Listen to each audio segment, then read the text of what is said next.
Cuarta clase sobre el temor de Dios. Lo primero que vamos a hacer es un repaso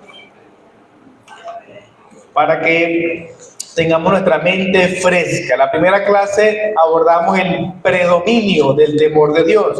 Es decir, este es un tema bíblico, es algo que corre las páginas de la Biblia o es algo solamente muy puntual de algunas personas en la Biblia. Dijimos que definitivamente el temor de Dios es la característica esencial de todos los creyentes. Es lo más esencial, ¿verdad? En la segunda clase definíamos qué es el temor de Dios. Entonces, de manera sucinta, podemos decir que el temor de Dios es una conmoción o un sobrecogimiento, reverencia y honor como una reacción de nuestras mentes y almas a la visión de Dios en su majestad y santidad. Entonces, el temor de Dios está en función del ser de Dios, de quién es Dios, de cuáles son sus atributos y de cómo Él se relaciona conmigo. Entonces ahí voy a crecer en el temor de Dios. Veíamos dos aspectos del temor de Dios, no que haya dos temores, ¿verdad? Sino dos aspectos del temor de Dios. El primero era la emoción de ser preso de terror o miedo. Ese es el aspecto del terror. Y luego, pues está el aspecto del respeto, el honor o el asombro por la gloria de Dios. Decíamos que en la Escritura puede hacer referencia a uno de estos aspectos en ciertas circunstancias o puede hacer referencia a los dos aspectos dentro de lo que se conoce como el temor de Dios. ¿Los creyentes pueden tener terror o miedo de Dios? La respuesta era sí, debido al pecado, pero no debe ser algo predominante en el creyente. Y al final de la clase vamos a explicar un poco más sobre esto. En los creyentes lo que debe predominar es el aspecto de la reverencia, del respeto, del honor, de la admiración a Dios. Eso es lo que debe predominar. Luego tuvimos la clase número 3, que nos enseñó el hermano Marcelo, sobre los ingredientes del temor de Dios. ¿Qué lo constituye? ¿Qué lo fomenta? ¿Cuáles son sus partes? Entonces, el hermano nos explicaba, en primer lugar, los conceptos correctos del carácter de Dios. O sea, hay que saber quién es Dios. En segundo lugar, un profundo sentido de la presencia de Dios. Y el tercer ingrediente, una continua conciencia de nuestras obligaciones delante de Dios. Hoy vamos a, precisamente, en función y en continuidad de la clase número 3, vamos a hablar de dónde se originan estos tres ingredientes. O sea que ustedes deben tenerlos en mente. Conceptos correctos acerca del carácter de Dios, un profundo sentido de la presencia de Dios y una continua conciencia de nuestras obligaciones. ¿Dónde se origina nuestro libro base, que es el del temor de Dios, escrito por Albert Martin?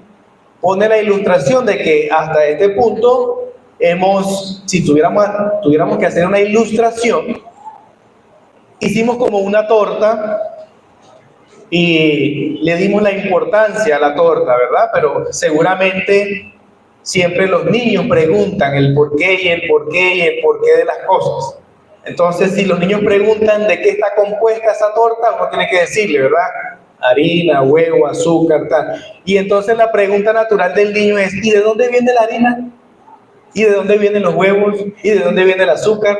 Entonces, nuestra clase hoy sería algo parecido. Ya tenemos los ingredientes del temor de Dios, pero ante la pregunta de dónde surge eso, de dónde nace todo lo que estamos diciendo, esos conceptos correctos de Dios, de su presencia, de nuestros deberes, cómo crece en el corazón de una persona. Esa es nuestra clase hoy.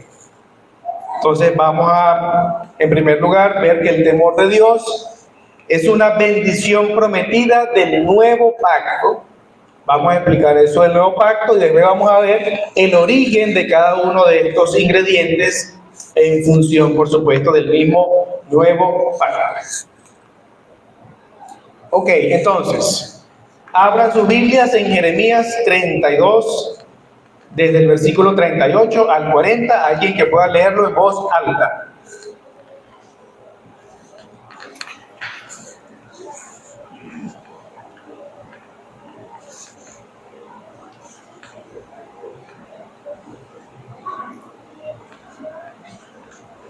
Jeremías 32, 38 al 40. Ah, porque hay un error, dice 30, pero es 38 al 40. Ahí me equivoqué en la diapositiva. Y me serán por pueblo, y yo seré de ellos por Dios.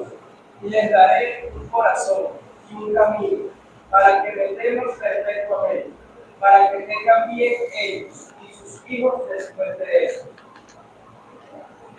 Ajá, está el 40. Con ellos pacto eterno, que no me volveré atrás de hacerles bien, y pondré mi temor en el corazón de ellos para que no se aparten de mí.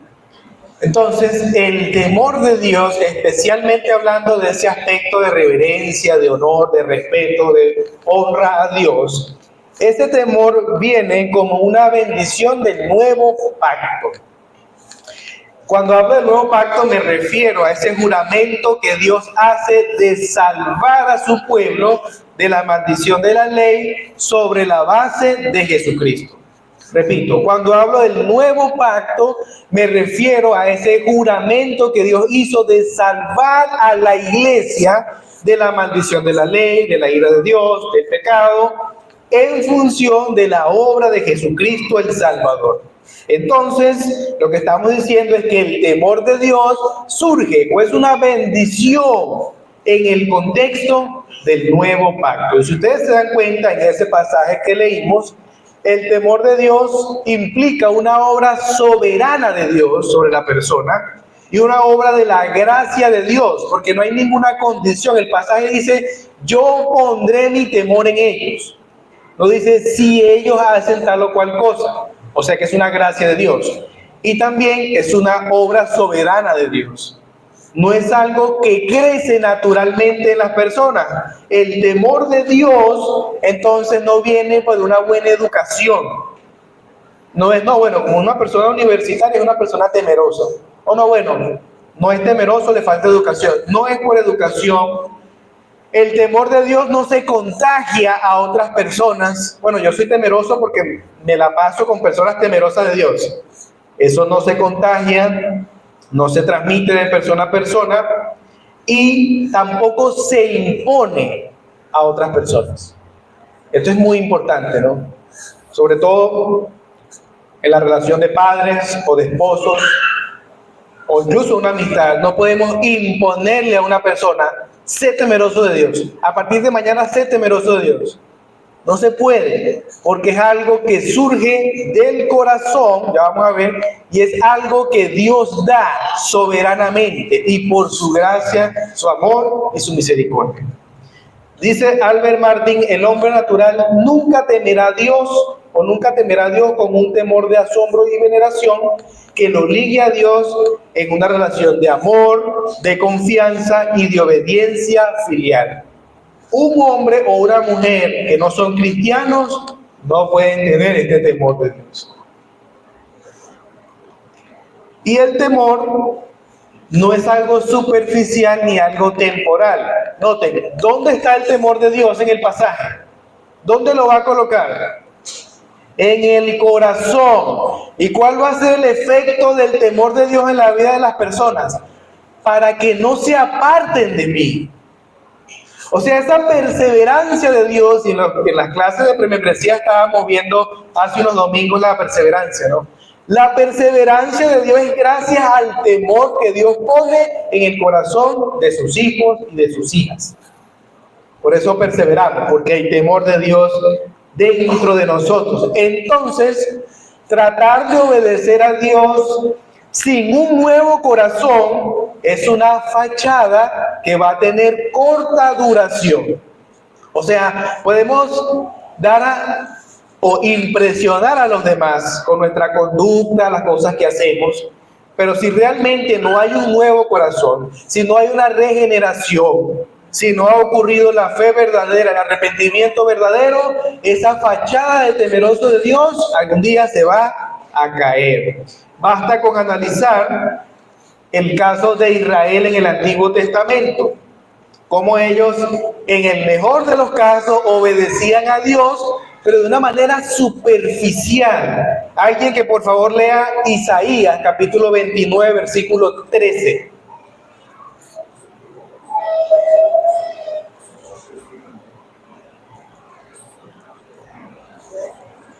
Isaías 29, 13.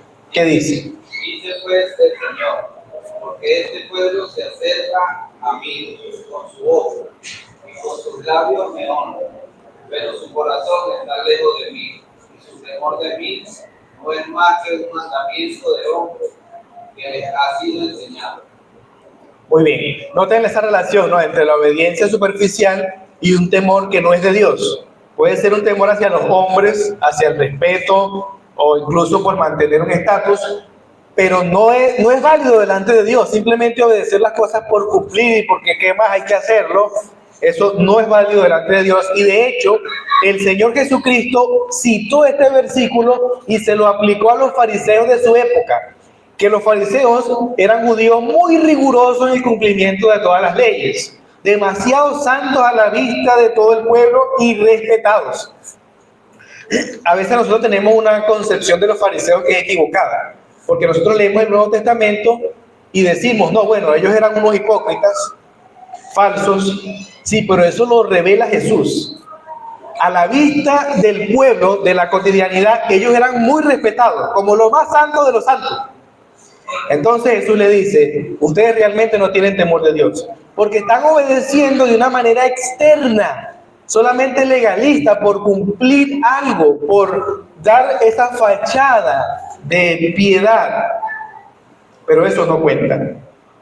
¿Sabía usted que uno puede profetizar, echar fuera demonios y hacer muchos milagros y aún así no ser temeroso de Dios? O sea que las obras que hacemos no necesariamente muestran que vienen de un corazón temeroso de Dios. Estoy pensando en Mateo 7, 21 al 23, donde está esa escena, algunos la recordarán. En aquel día muchos me dirán, Señor, Señor, y mencionan esas tres cosas.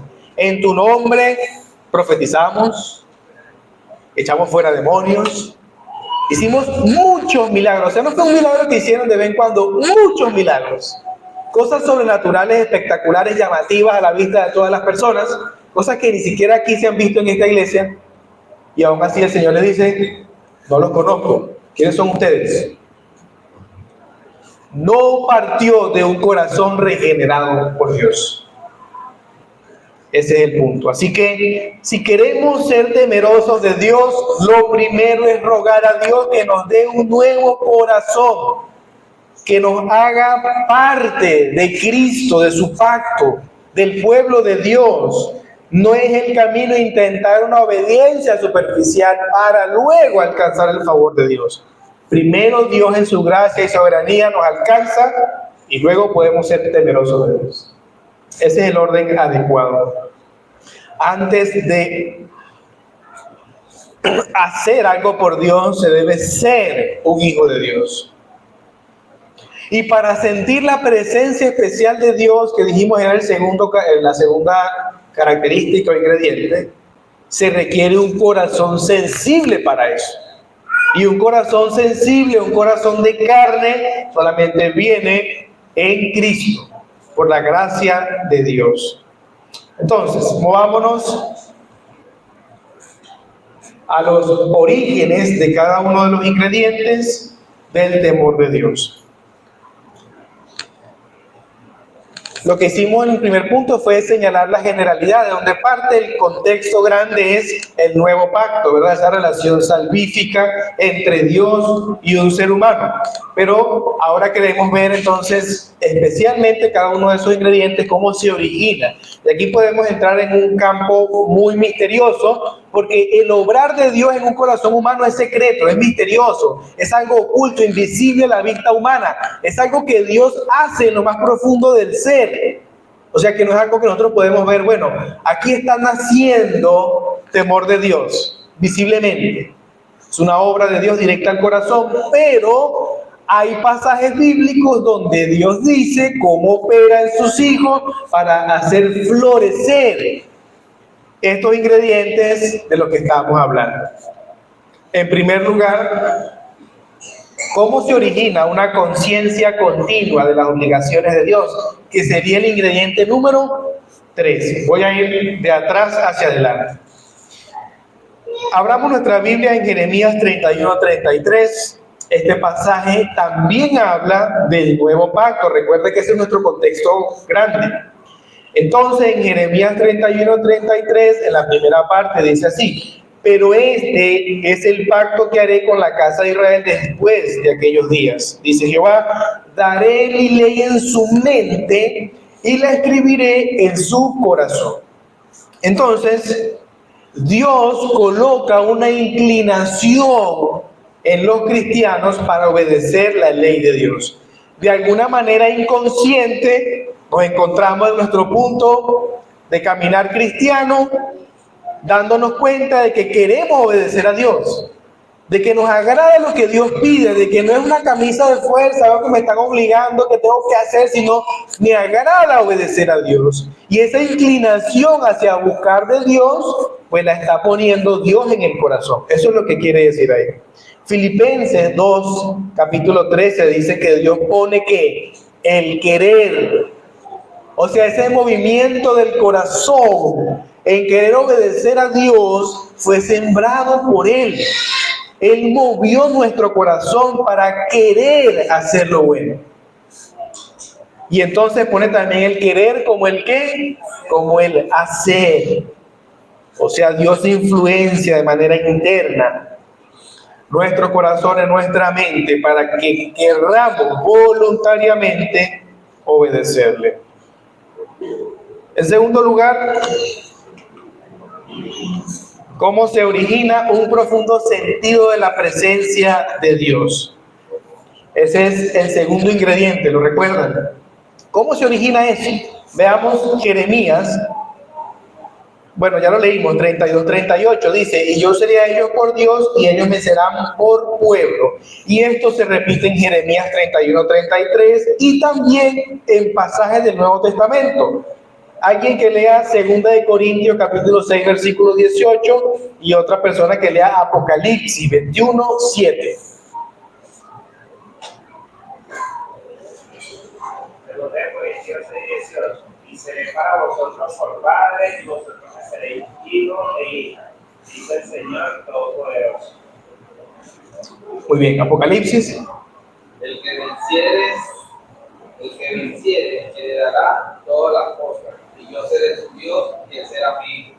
Muy bien. Noten que esa expresión de yo seré a ellos por Dios y ellos serán mi pueblo, pasa a ser una característica en toda la Biblia de los hijos y las hijas de Dios. ¿Qué significa esto? Bueno, dice Albert Martin que es un sentido agudo de la presencia de Dios y de una pertenencia mutua, de que yo le pertenezco a Dios y Él me pertenece a mí. De tal manera que para nosotros los cristianos, Dios no está lejos.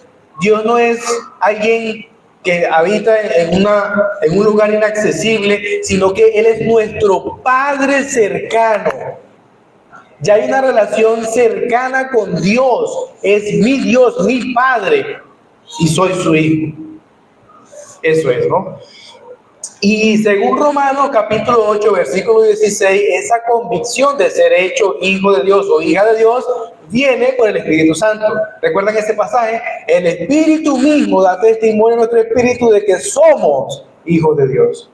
O sea que esto tampoco es un producto de la educación, del mucho estudio o de un retiro espiritual, sino que este sentido agudo de la presencia de Dios viene cuando somos cristianos. Y es una obra del Espíritu Santo en el corazón. Y así podemos después tener temor de Dios, con esa presencia especial. Y en tercer lugar, hablaremos del conocimiento de Dios. Vayan a Jeremías capítulo 31, versículo 34. Dice, y no enseñará más ninguno a su prójimo ni ninguno a su hermano diciendo, conoce a Jehová, algo como lejano, algo como distante, porque todos me conocerán, todos los que están en el nuevo pacto. Ese es el contexto del pasaje, desde el más pequeño hasta el más grande, dice Jehová, porque perdonaré la maldad de ellos y no me acordaré más de su pecado. Ok, entonces, el conocimiento de Dios o conocer a Dios es algo que se da solamente en aquellos en quienes se les han perdonado sus pecados o a quienes se les ha perdonado. Y aquí hay una enorme diferencia que debe quedar muy clara en la mente de todos nosotros entre mera información sobre Dios, conocer a Dios solamente como, bueno, sé algo de Dios, y el verdadero conocimiento de Dios, conocer a Dios. Es distinto de saber algo sobre Dios, y eso pretendo demostrarlo. Vamos a leer a alguien que busque 1 de Samuel 2:12, otro que busque Isaías capítulo 1, versículo 2 al 3, y otro que busque Oseas capítulo 4, versículo 1 y versículo 6.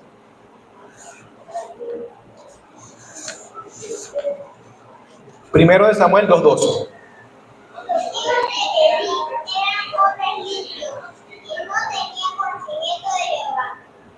Ajá, muy bien. ¿Todos escucharon a Víctor? Muy bien. Los hijos de Eli, que eran sacerdotes, y para ser sacerdote no era algo así como aquí en la calle que se escogía y que quisiera venir, ¿verdad?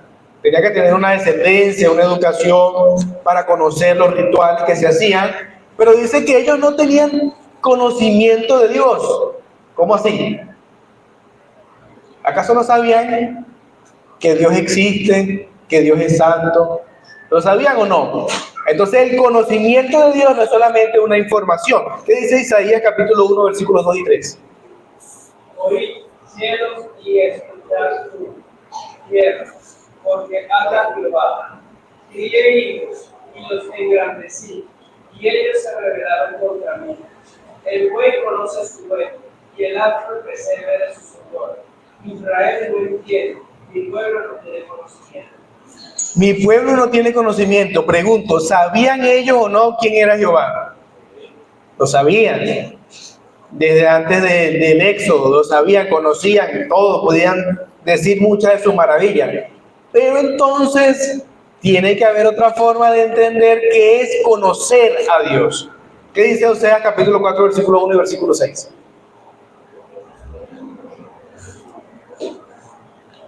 Oí palabra de Jehová, hijo de Israel, porque Jehová nos tiene con los moradores de la tierra, porque no hay verdad, ni misericordia, ni conocimiento de Dios en la tierra. ¿Y el 6? Mi pueblo fue destruido, porque le faltó conocimiento. Por cuando desechaste el conocimiento, yo te echaré del sacerdocio, y porque olvidaste la ley de tu Dios, también yo me olvidaré de tus hijos. Muy bien. Israel no tiene conocimiento, pero uno lee la Biblia y Dios envió profeta tras profeta anunciando lo que Dios quería. Y eso es algo tan decepcionante, ¿no? Tantos privilegios, grandes hombres y mujeres de Dios siendo testigos del poder de Dios. Pero aún así, ahí dice Oseas, no tienen conocimiento. ¿Qué es lo que está sucediendo? Que en nuestra mente occidental el conocimiento es solamente algo informativo, una transmisión de un saber, de una información, pero bíblicamente hablando, conocer a Dios no es eso. Ahí tenemos un diccionario analizando la palabra conocer en hebreo, dice a lo intelectual, es decir, sí hay una información, evidentemente. A eso intelectual del conocer se le une lo sensorial de percibir. O sea, los sentidos tienen que estar involucrados. Y puede añadirse una actividad emocional o volitiva. Volitiva tiene que ver con la voluntad, con el hacer. Entonces, si yo digo que conozco a Dios, tengo que tener estos elementos. Algo sensorial de percepción y también algo de la voluntad. Si es así, no conozco a Dios. Y hay otro diccionario ahora en el ámbito del idioma griego, hablando de esa palabra que se traduce como conocimiento, dice, pueden leerlo, ¿verdad? El conocimiento de Dios, pues, es un reconocimiento de su gracia, de su poder y de sus exigencias. De modo que tenemos conocimiento no como una mera información o contemplación mística. Sigue ahí, ¿verdad? En la pantalla. Va involucrado un movimiento de la voluntad, el hacer, que significa que la ignorancia es culpable. El conocimiento es un reconocimiento de los actos de Dios, como está en Deuteronomio 11:20. Un reconocer que Yahvé es Dios, Deuteronomio 4:39. Y un honrar su nombre y hacer su voluntad. Parte de los pasajes que ya leíamos, 1 de Samuel 2:12, Isaías 1:3. Por eso, el conocimiento de Dios es prácticamente lo mismo que el temor a Dios, según Oseas capítulo 4, versículo 6. Así que en ese sentido es que estamos diciendo que un ingrediente del temor de Dios es conocer el carácter de Dios, pero no debe ser solamente algo informativo. No basta con leerse un libro de los atributos de Dios y decir, bueno, ya yo leí Arthur Pink, los atributos me los sé, puedo enumerar 24.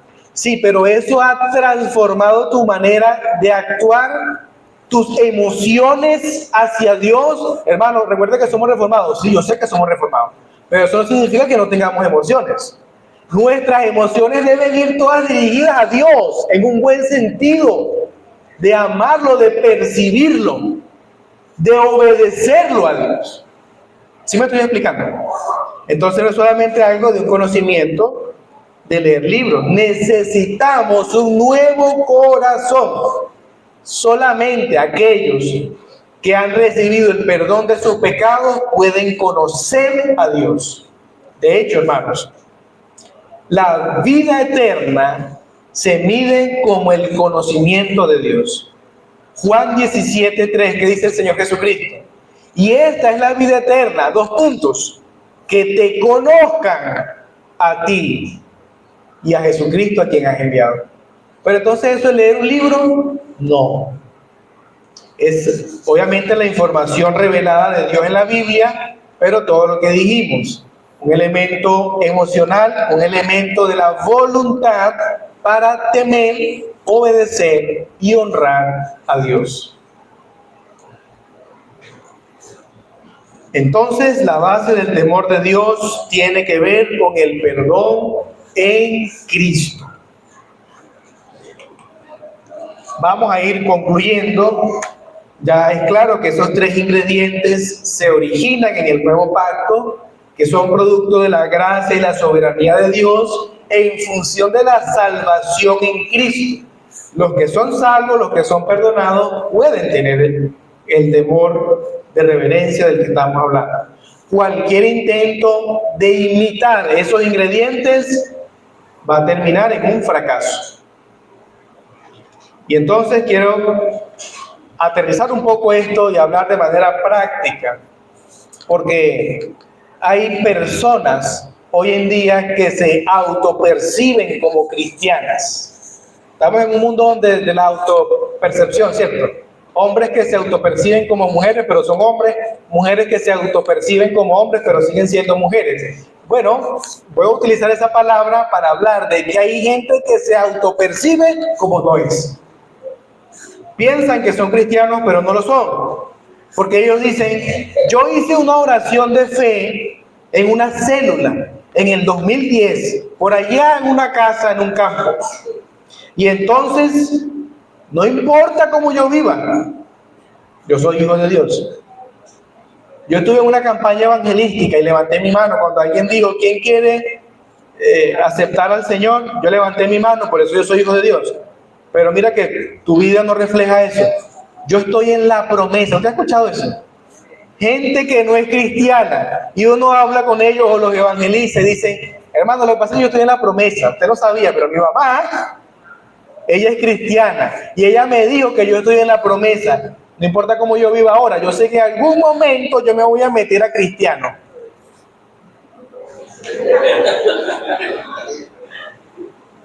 Eso no es verdad. Así que si alguno de ustedes cree que simplemente es cristiano por haber levantado una mano, quiero decirle que está en un gran peligro.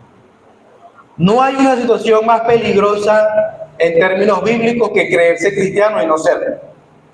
Porque usted se confía y no busca a Dios.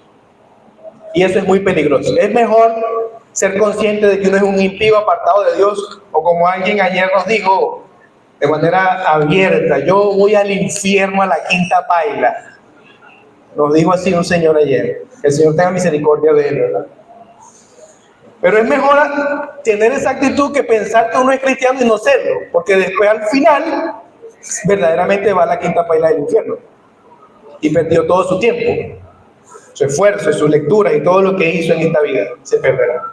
Entonces, si no hay temor de Dios en tu corazón, tu profesión de fe es falsa. Tú puedes decir que eres cristiana, todo lo que quieras, pero si no hay temor de Dios en ti, no eres cristiano, no eres cristiano. No importa cuántos años hayas venido a la iglesia, si no hay temor de Dios, si no hay un nuevo corazón, si no hay esa emoción por Dios, esa voluntad que se mueve libremente hacia Él, entonces no eres una hija de Dios, no eres un hijo de Dios. Debes más bien meditar en el Evangelio con toda seriedad, leer la Biblia ahora bien, quitándose y despojándose de todas esas ideas de nuestra cultura evangélica que no son verdad, y teniendo esa responsabilidad de leer la Biblia tal como ella ha sido escrita. Esa sería la recomendación, asegurarse, pedir explicación, vea, explíqueme qué es el Evangelio realmente, porque entonces estoy confundido. Ese sería el camino. Pero también existe el caso de cristianos que están abrumados por sus pecados. Ya ellos saben que son hijos o hijas de Dios, pero al ver su vida, su trayectoria espiritual, sienten la carga del pecado, porque pueden ver el pecado, pero entonces también sienten que Dios es como un juez airado, como un policía universal que los está persiguiendo, que los está amenazando, que está como pendiente para destruirlos, y entonces están llenos de pavor.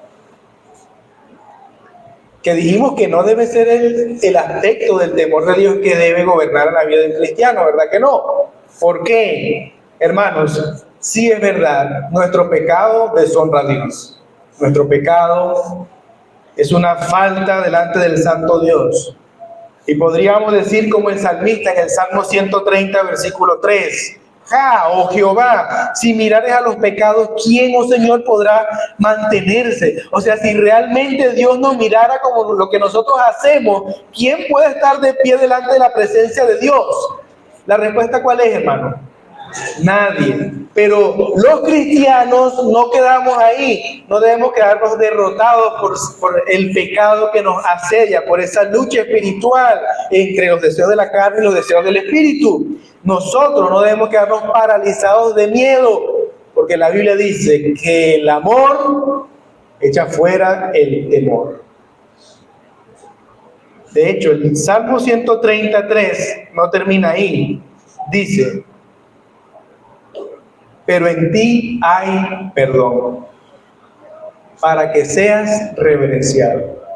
Entonces, como cristianos, no debemos paralizarnos de miedo por Dios y de terror al ver nuestro pecado. Más bien, nuestro pecado debe llevarnos a la cruz y decir: sí, yo peco, pero exalto la obra de la gracia de Dios para el perdón de mis pecados. Jesucristo murió por mí. Todas mis faltas delante de Dios fueron cargadas en Él y Él ahora me perdonó. Y así podemos crecer en la seguridad de salvación, en la comunión con Dios, en la cercanía con nuestro Salvador. No en función de lo que nosotros hacemos o digamos, sino en función de Cristo, de su obra de gracia y de amor que nos acerca a Dios. no nos aleja de Dios atemorizados, sino que nos acerca a Dios. Con temor y con reverencia, sí, pero nos acerca a Dios, porque disfrutamos del perdón. Así que, si aquí hay una hermana o un hermano que está luchando con esa idea del pecado y la abruma o lo abruma, hermano o hermana, la vía es el Evangelio, la gracia de Dios, el perdón que hay en Cristo. Eso es lo que tienes que ver, no verte a ti mismo, sino ver a Cristo y gozarte porque Él compró tu cercanía con Dios. Y nunca, nunca nadie nos podrá separar del amor de Dios que es en Cristo Jesús. Amén. Oremos. Y luego abremos el tiempo de preguntas y respuestas. Señor, gracias. Tu palabra es muy clara con respecto al temor de Dios. Te pedimos que sea tu Espíritu Santo obrando en medio nuestro, de tal manera que traiga a los inconversos al reino de Cristo y a nosotros como tus hijos nos infundas un temor verdadero, reverencial, no de terror y de susto y de separación, sino de amor, reverencia, respeto y admiración por quien eres tú. Te lo pido en el nombre de Jesús. Amén. ¿Hay alguna pregunta?